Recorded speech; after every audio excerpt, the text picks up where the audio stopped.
Hi, everybody. This is Julie with Paper Tray Ink, and today I'm sharing a project using our new Spooky Delights stamp set.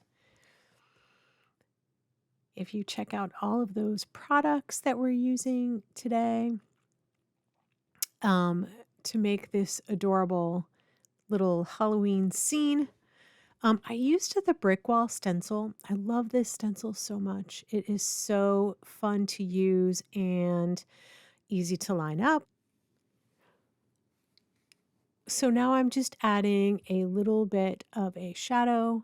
And now my favorite, some texture paste. I love using the texture paste with the brick wall stencil. It just adds so much texture to the background and really makes it shine.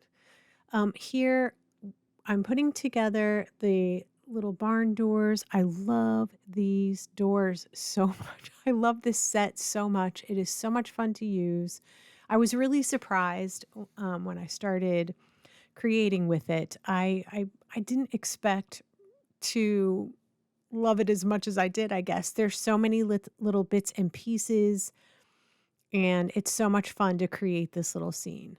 So I am going to just let this run. I'm going to put some nice music on. You can see the rest of this is just having fun stamping and picking out all the different colors. And um, after that, just rearranging the scene. So I ended up, just so you know, I did end up stamping a bunch of extra pieces and just ended up using some of them. So now I have those extra pieces for another project, which I'm excited to get working on.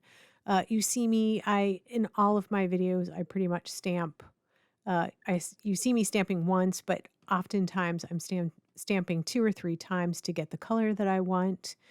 And I love using my little jigs made from the double-sided foam adhesive sheets. Makes stamping so much easier. You might actually like mess up a little bit when you're first using those to find out where the position is because it's not actually perfect, but darn it, once you find out, you can make 100 of those things and it stamps perfectly. So again, I'm just going to let this run. I'm going to put a little music on and I hope you enjoy. If you have any questions, please do not hesitate to contact customer service and how we created or what we used or whatever question you may have.